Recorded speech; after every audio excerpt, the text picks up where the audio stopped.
So, tonight we're going to be speaking about the Yoni and awakening the power of the divine feminine.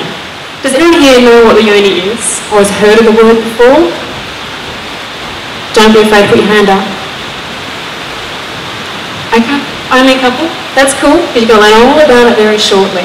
Okay, so as you can see here, the Yoni pretty much is the entire female sexual reproductive area.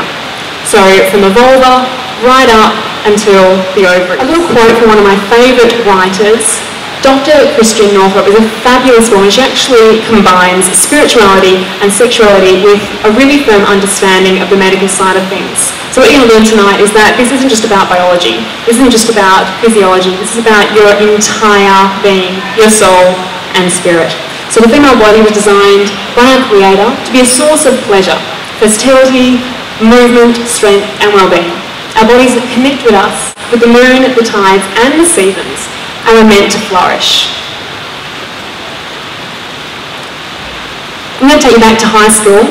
Now, I'm not sure about you, but when I did human biology, there was no little arrow pointing to the vulva. All it ever said was the vagina. That's when it's a slight misconception of what the vagina actually is. When you stand in front of the mirror naked, which I trust you all do at some stage, what you see is not your vagina, that's your vulva. Okay? So, goddesses and warriors.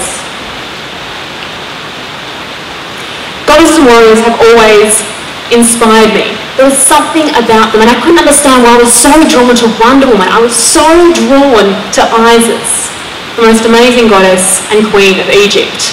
Now, I'm not sure if any of you ever connected with a strong female figure. If it's Superwoman, if it's some kind of amazing ephemeral being.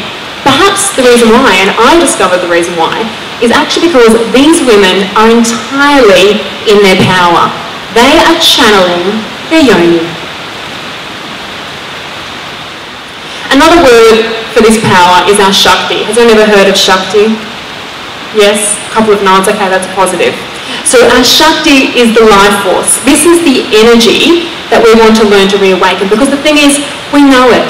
It's built within us. This is innate. But the thing is, when you've had schooling and you've had a certain upbringing and you've been around a certain group of people, you relearn something else. We need to unlearn everything we've learned and reawaken what we were actually born with. And that is the knowledge of our power of the Yoni. I hope you can read this quote. This is one of my favourite quotes ever. Betty White, Golden Girls. Anyone a fan? Yeah, thank you. So, Betty says, why do people say grow some balls? Balls are weak and sensitive. If you really want to get tough, grow a vagina. Those things can take a pounding. Now, I'm sure many of you are well aware of that, in whatever capacity. We don't need to go into details. But it's the truth. And the thing is, in this day and age, especially if perhaps you're in a corporate environment, you're used to stepping into the masculine. You're used to having to be that manly woman to get the deal, to get the job done, to get the promotion. What I want us to realise is that it doesn't have to be that way, and that's not the way of the future. What we need to do is step into our feminine and see the power in the feminine. So some of you may be stirring to this. There may be parts of you that wants to step away from having to be the man. You can still wear pants. I love wearing pants. But it doesn't mean you can't be tapping into your inner feminine divine power while doing that.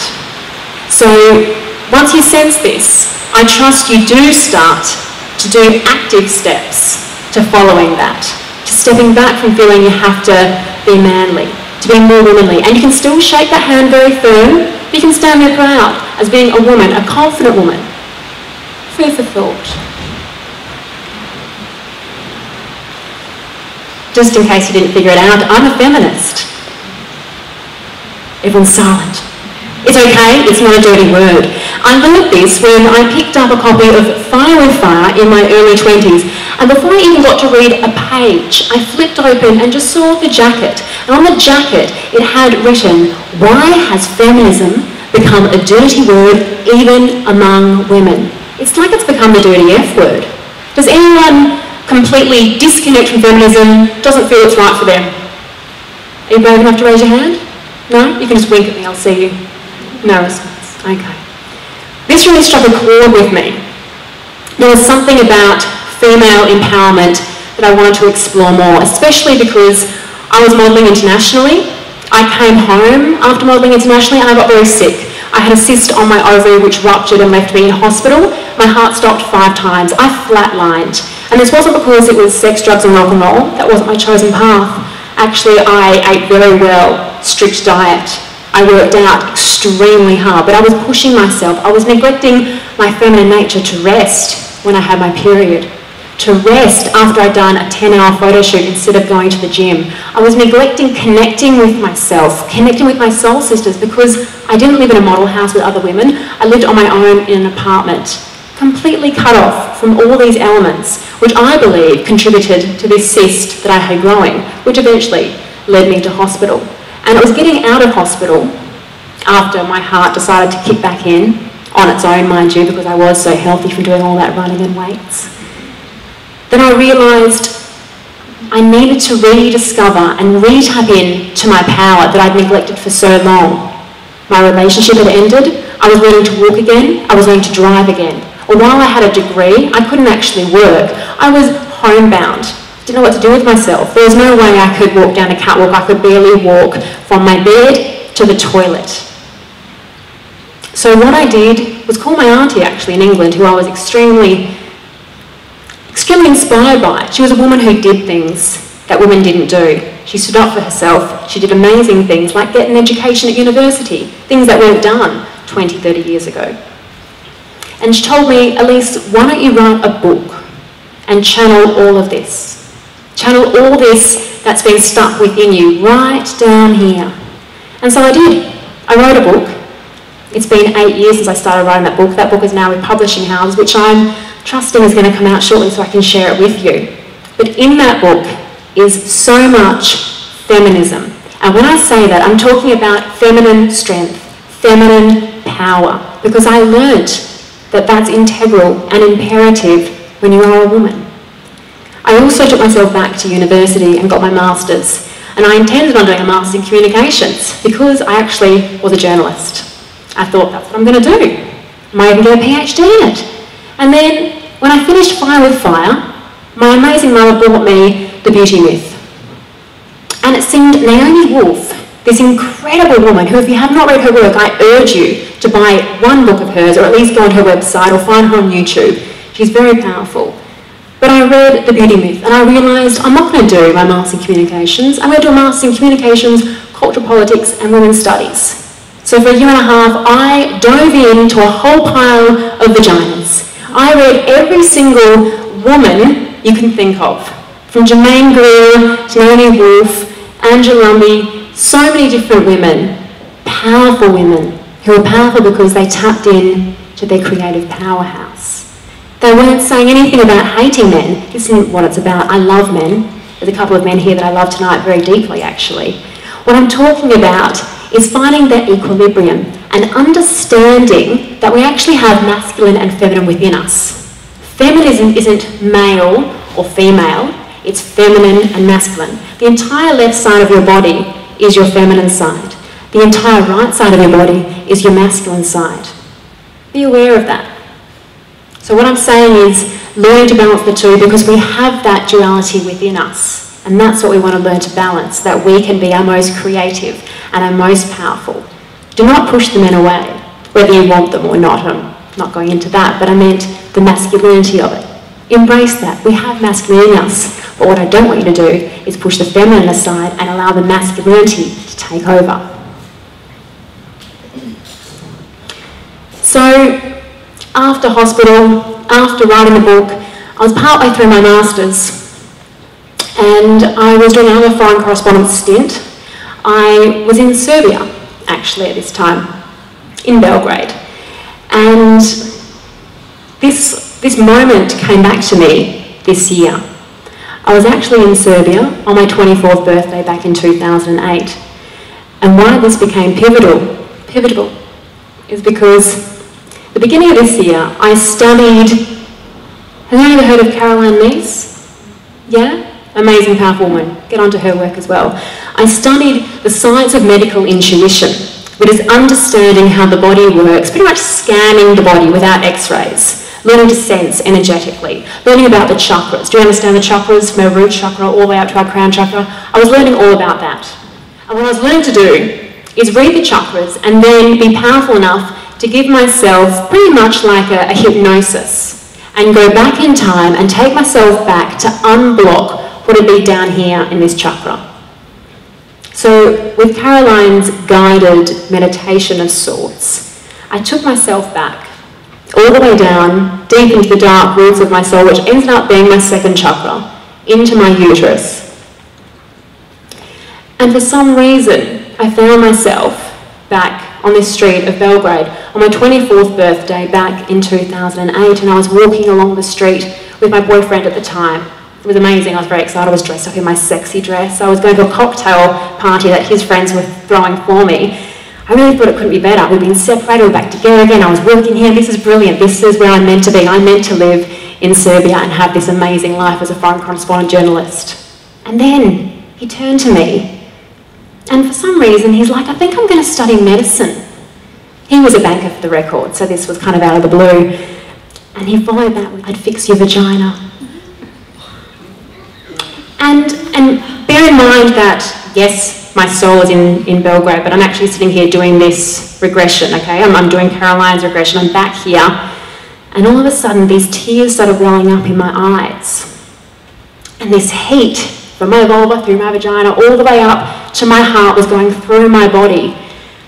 And I realised, for the first time in 6 years, the reason why I'd had all this period pain, the cyst on my ovary, this suppression, this lack of femininity, this lack of power within myself, is that I'd been carrying that line, that disconnect from my own vagina, as he termed it. He didn't realise it was a vulva, for so long.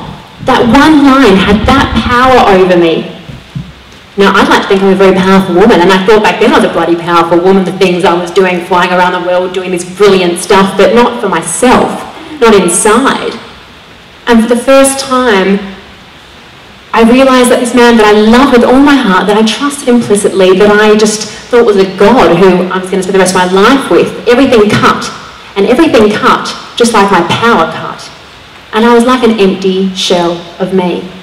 So I'm in this regression. The tears are coming. And before I had a chance to actually respond, I don't know what I said to him that night. I didn't get to that bit because Caroline said to me, confront the person in your vision and take back your power. So I took myself back onto that street in Belgrade, wearing my sexy birthday dress. I took a deep breath and I smiled and I looked at him, kind of laughed a little bit, and I said, I love my vagina. My vagina's perfect. It doesn't need fixing. It's perfect. And I take back my power. I take back my power.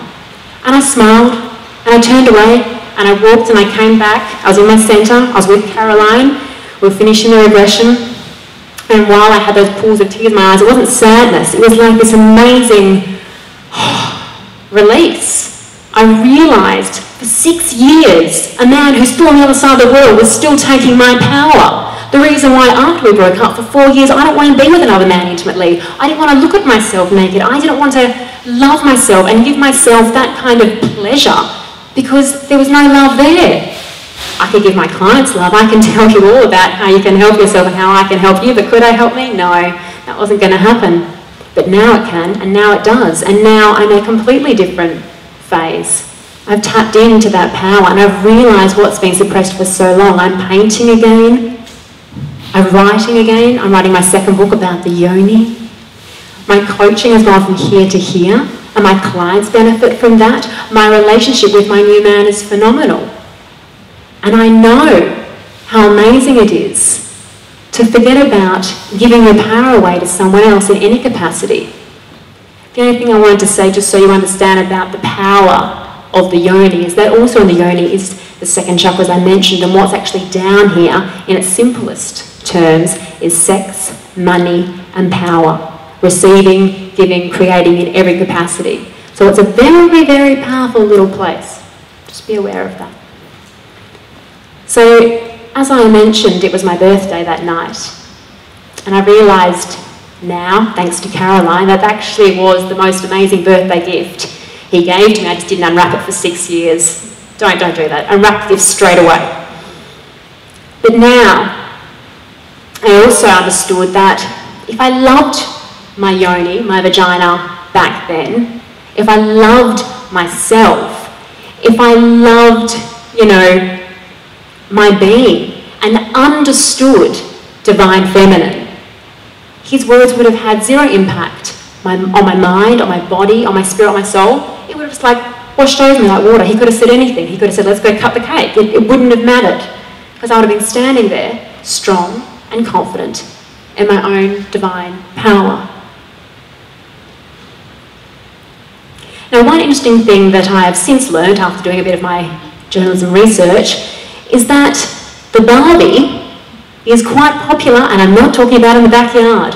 Please see this image of the Barbie doll. Please note her vulva. Not much there, is there?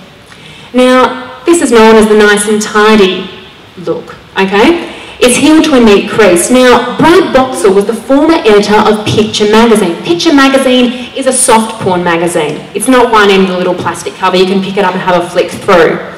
This guy says that the only acceptable vagina, as far as the classification board is concerned, is one that is neat and tidy in their eyes. They basically consider the labia minora, they're your inner lips, ladies, too offensive for soft porn. I don't know if anyone's ever looked at porn. I didn't make a big deal of looking at porn, because it didn't do it for me, probably because I wasn't really happening down here, but I've seen a lot of vaginas doing my research, and I can tell you, they don't all look like this. And I'm sure all of you right now, if we all stripped off naked, there'd probably be about 40 different vaginas. Now, you know, that's fine if that's one person's choice to just look like that, but the reality of it is that a vulva is like a nose, it's like an elbow. They are all different. And I don't know about you, but I'm of the belief that we should be showcasing reality. Now, this may sound a little bit hypocritical. I'm a model. I know what Photoshop is, okay? But there's a difference between fixing up a little underline, line under your eye. There's a bit of a difference fixing up a blemish than completely changing the look. So I'm talking about if there's anything sticking out of your vagina, it's chopped off. It's completely changed. Now, what really gets me is that it's not just because in magazines that these people are looking at, and normally it's young guys who are getting then the wrong impression of what a real vulva should look like. That's one issue. What really frustrates me, I could say a lot of words right now, but what I say frustrates, is that women in Australia particularly, because this is our law, this is Australian law that stops this. Australian women are getting labiaplasty at a very young age. I'm talking 18, 19, because their boyfriend is going, oh, what's that? You know? He thinks there's something wrong with her, and she thinks there's something wrong with her, and then she's paying thousands of dollars to go get surgery. And when I say surgery, picture this, ladies. The doctor will obviously have you there with your legs spread. He'll tell you to relax. That's all easy for him to say. You're going to be there, legs akimbo. He's going to pull out anything that slightly protrudes. He's going to put some pen marks on it, and he's going to cut it off. Okay? Yeah. I didn't like that either. It kind of made me go like this. So, as I furthered my research and furthered swimming through the yonis, I did discover this amazing woman, Dr. Christian Northrop, who wrote that wonderful quote at the beginning of the talk here. And she said that to change your biology, you first have to change your beliefs. And I love this. I'm a big, big believer in the mind, once we control the noise, that we can use it as an amazing tool to help control the rest of our lives. And when I say the rest of our lives, I'm talking about our beliefs. If I believe my yoni is beautiful, my yoni is beautiful. If I believe my yoni's got an issue, my yoni's got an issue. Food for thought. Now it says, thanks to Dr. Christian Northrop, a woman in touch with her Shakti, her life force, her yoni, makes everything around her better. And it's not only healing for her, it helps heal everyone around her. Have you noticed when you're in a great mood? You know, maybe it's because you've been around other people who are in a great mood. Or maybe you're in a great mood and then you go around people who are in a foul mood. It kind of brings you down. That's exactly what I'm talking about here. When you are in your greatest space, when you're yoni and you are in a great space, you're going to be sharing that with your tribe, with your partner, with your beloved ones. In a professional setting, you'll walk into work and you'll be a different woman, the same woman, you know, to them perhaps, but in here, you'll be different. Now this has got to be my favourite quote. This is up there with Betty and the Balls. Enlightenment is in the Yoni. Now the Buddha himself actually says, and bear with me here as I pronounce this, I've been practicing, Buddha Tvam Yosit Yoni Samasritam. I love it. And you know what that means translated? Enlightenment is in the female sexual organs. Or as I like to say, enlightenment is in your yoni. Isn't that freaking fabulous? I think we'll get t-shirts made for the next show. So, as you've probably got a bit of a gist as I've talked along here, I spent my 20s, I'm now 30 for the record, that's a whole decade of yoni research really. But I spent my 20s at times unconsciously and consciously awakening my yoni and its power.